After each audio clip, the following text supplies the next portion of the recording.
Hey, how's it going, everyone? Dustin here. I'm back to you with another awesome PHP tutorial. Today I'm going to show you how to use Foreach loops. And what better way to learn how to use Foreach loops than by connecting to a MySQL database and getting the results from the database and displaying them on the page. So here we have our page. You see that it's blank. I'm going to go ahead and start from scratch for you. Alright, so our page is blank, and here is our table that we're trying to connect to. We have our users table, then we have our columns. We have column first name, last name, email, address, city, state, zip code. And keep this in mind because all these columns are going to be needed because we need to use PHP to search these columns for all the results and just for specific keys or values. Alright, so in order to connect to the database, we need to call a function, and the function that I'm going to call is getAllUsers. So I call my function, I go back to the page, but getAllUsers is not defined yet. And I get this PHP error that says getAllUsers is basically not defined. So I need to go back to my functions.php and create that function, getAllUsers. And this is how you create a function. Alright.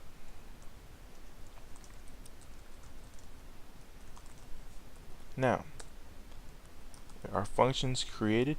We go back to our page and refresh it. GetAllUser. I'm going to go ahead and make that what it's supposed to be. GetAllUsers, because I'm getting more than one. Alright, so in order to connect to the database, we need to open our connection.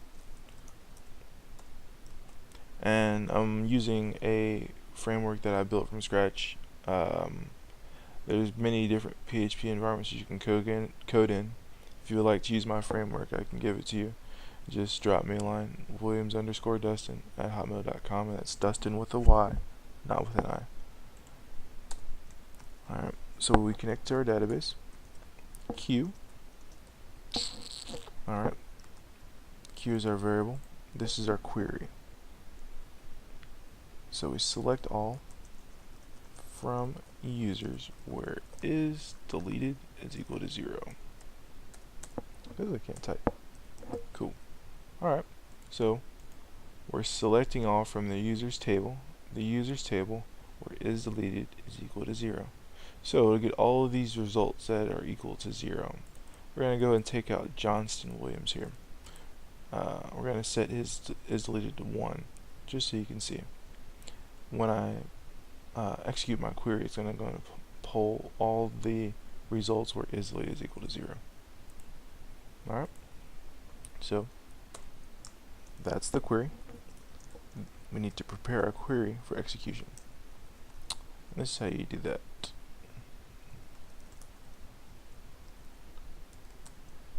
You establish the connection, and then you prepare the query. Then you execute the query, just like this.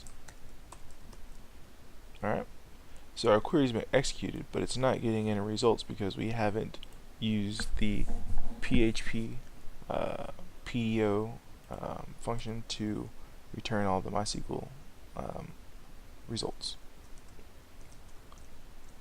So we create our data, and this is going to be our array. PHP is going to fetch all the results and output it into an array, like such.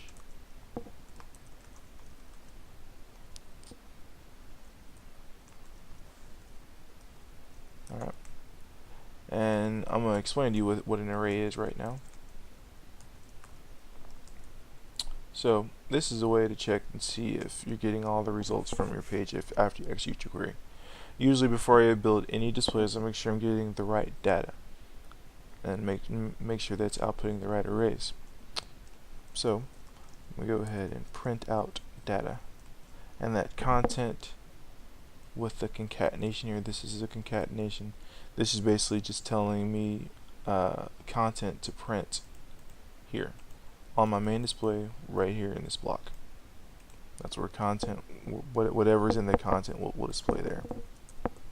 So, example, boom.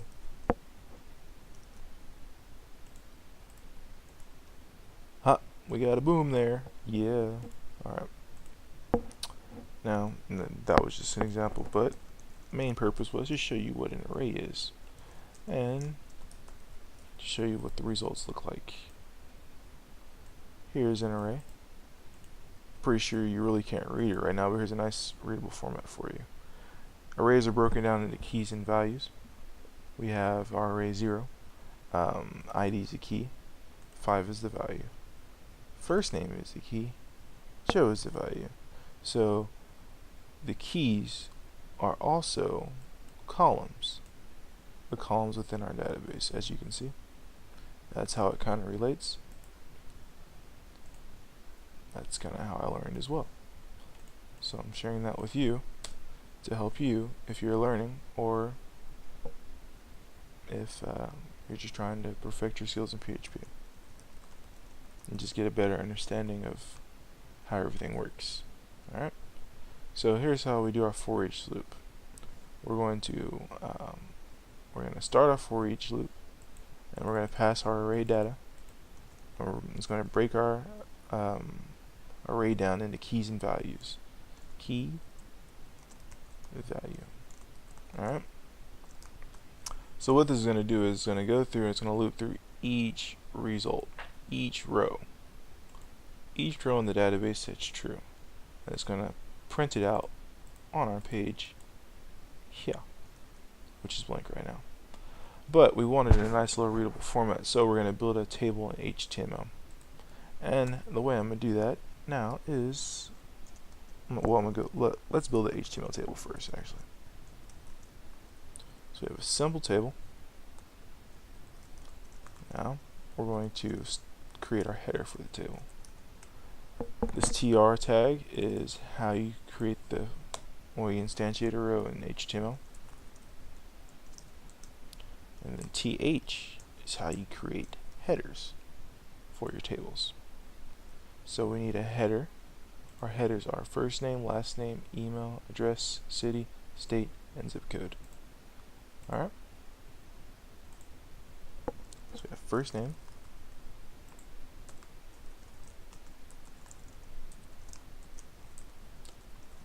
last name,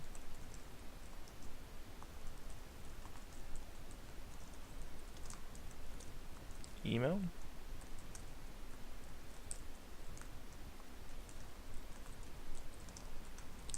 city,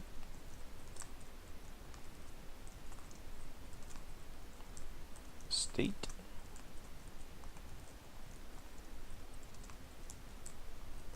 zip code. Now we have to end our tr tag, or end our row, like that. Now we have our table at the top and our for each loop where our rows are going to be for our table. But after the for each loop we need to close the table. Otherwise the table will break the layout if there is a layout on the page. Alright, so we go back to our page, and now you see our little headers. Our first name, last name, email, city, state, and zip code. And that looks kind of congested, so we're going to go ahead and kind of style it a little bit. Just give it some simple styling. Let's see.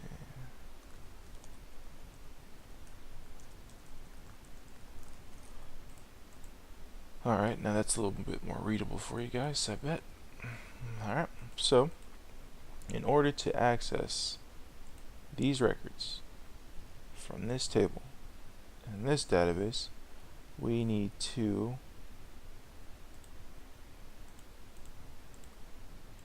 get the columns. So I told you to remember the columns before. This is where they become crucial. We need to, in our for each loop, we need to get the values of each of those columns. And we do that as such. first we open our table row again, remember? And this is how you define your table columns. Now, in order to use PHP inside HTML, you have to concatenate it in. We concatenate it with our period here. Alright, so we have V, which is our value for first name. Alright. I'm going to simplify this a little bit, make it a little faster. Alright, so just copy that. Now we have 6 values, right? 1, 2, 3, 4, 5, 6. Alright, so let's go ahead and copy these in here. 1, 2, 3, 4, 5, 6.